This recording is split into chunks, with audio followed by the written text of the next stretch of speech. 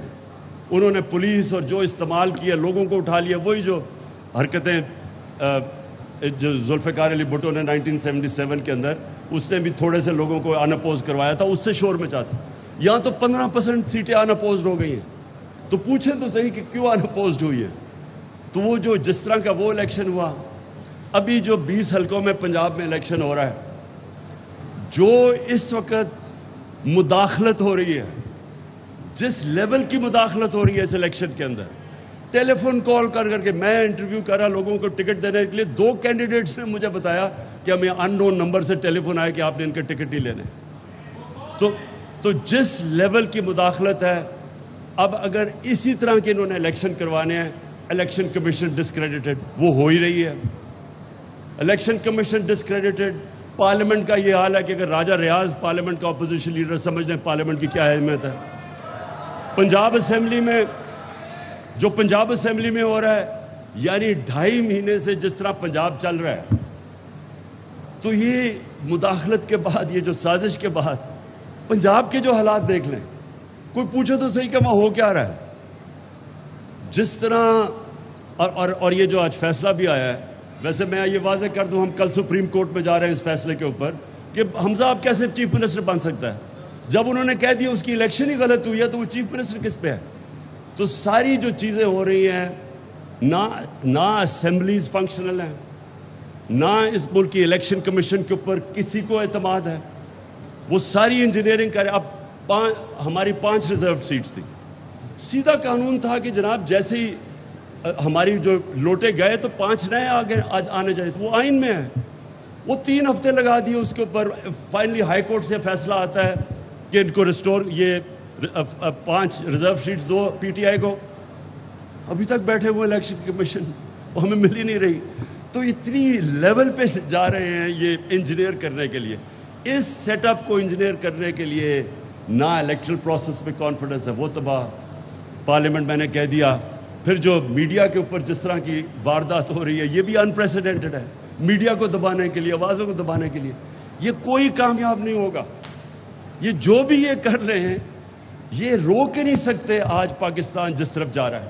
صرف اور صرف جو بھی کوشش کر رہا ہے اس سیٹ اپ کو مسلط کرنے کے لیے, وہ اپنے آپ کو ڈسکریڈٹ کر رہا ہے.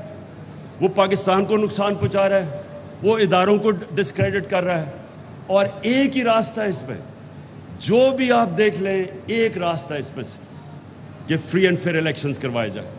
اور فری اینڈ فیئر الیکشنز کا مطلب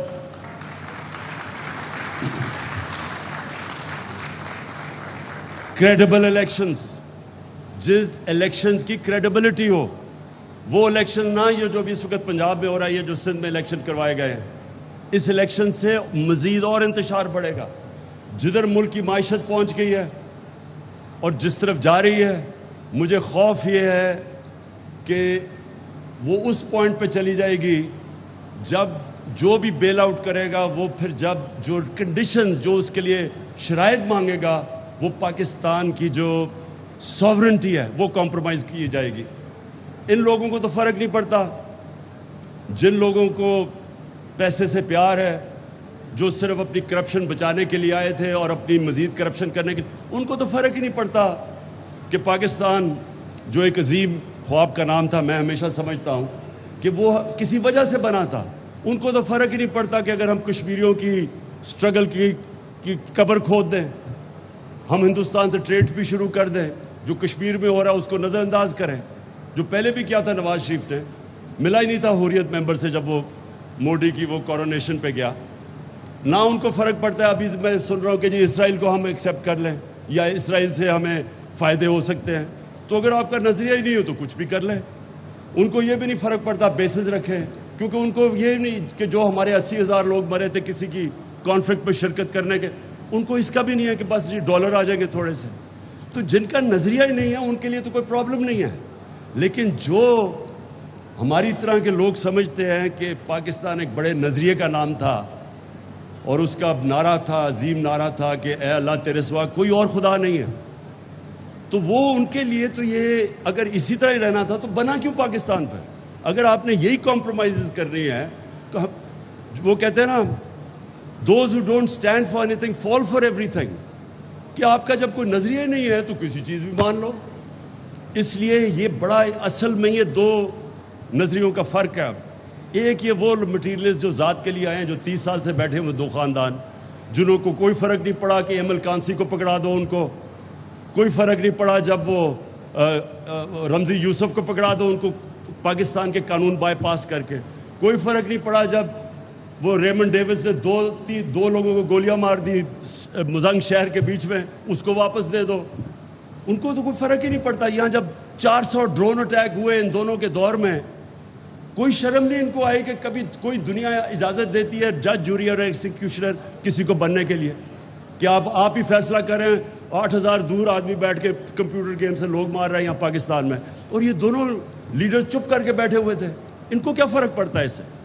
فرق تو ان لوگوں کو پڑتا ہے جو سمجھتے ہیں. اور جو اکثریت ہے اس ملک کی اکثریت بلیو کرتی ہے نظریہ پاکستان میں.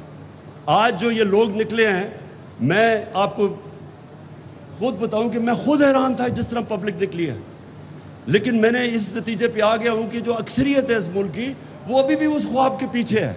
یہ اوپر ہے جو تھوڑی سی ایک ایلیٹ، جو کرپٹ ایلیٹ ہو چکی ہے، جس کا صرف ذاتی مفادات کے لیے وہ سمجھتے ہیں پاکستان بنا تھا. یہ صرف ان کا ایشو ہے. باقی عوام ابھی بھی بلیو کرتی ہے اس نظریے پہ. اور لاسٹ چیز میں ایک آپ کے لیے ایاز آخر میں یہ ایک آپ نے بات کی ایکسٹینشن کی، میں اسی کے اوپر اپنی تقریر ختم کرتا ہوں. دیکھیں، میں نے بڑا زندگی میں ایک عام سا آدمی ہوں، بڑی غلطیاں کی ہیں زندگی میں، لیکن میں نے جو کرکٹ کے اندر میں باقیوں سے آگے اس لیے نکلا کہ میں ہمیشہ اپنی غلطیوں کی انالیسس خود کرتا تھا، اپنا سب سے بڑا کرٹک تھا، اور ہمیشہ کوشش کرتا تھا کہ جو میں غلطی کرتا ہوں اس کو کریکٹ کیا جائے. اور میں یہ دنیا میں کسی بھی انسان کی، معاشرے کی، ادارے کی پروگریس میں صرف ایک ہی طرح پروگریس کرتا ہے کہ اپنی انالیسس کرے، اپنی غلطیاں دور کرے اور پھر وہ آگے بڑھتا ہے. میں نے یہ 3.5 سال جو حکومت میں بیٹھا، اللہ نے موقع دیا، یہ تھے میرے سب سے مشکل 3.5 سال زندگی کے، لیکن انہوں میں نے بڑی چیزیں سیکھی. اور میں یہ سمجھتا ہوں کہ جب اتنے بڑے چیلنجز تھے، کیونکہ چیلنج بہت بڑا تھا، کیوں ایک کرائسس تو تھا نہیں. ہر روز صبح اٹھتے تھے، اچھا جی وہ ادھر پی آئی اے بینک، ریلوے کا یہ، ہر دوسرے دن کوئی نیا کرائسس ہوتا تھا کہ پیسے نہیں ہیں جی اب. سو اس کرائسس کے اندر، کرائسیز کے اندر بڑی چیزیں میں نے سیکھی.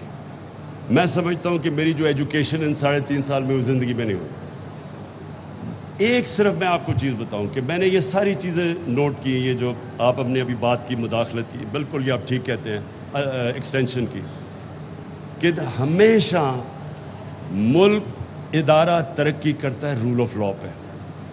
آج شوکت خانم ایک انٹرنیشنل لیول کے 2 ہاسپٹلز ہیں، وہ صرف رول آف لا پہ ترقی کرتے ہیں، میریٹوکریسی پہ کرتے ہیں. آج چائنا کی جو سب سے بڑی وجہ ہے تیزی سے اوپر آنے کی، ان کی بڑا زبردست الیکٹرل پالیٹکس، الیکٹرل ڈیموکریسی نہیں ہے، لیکن میریٹوکریسی کا زبردست سسٹم ہے. میریٹوکریسی اور رول آف لا ساتھ ساتھ جاتے ہیں.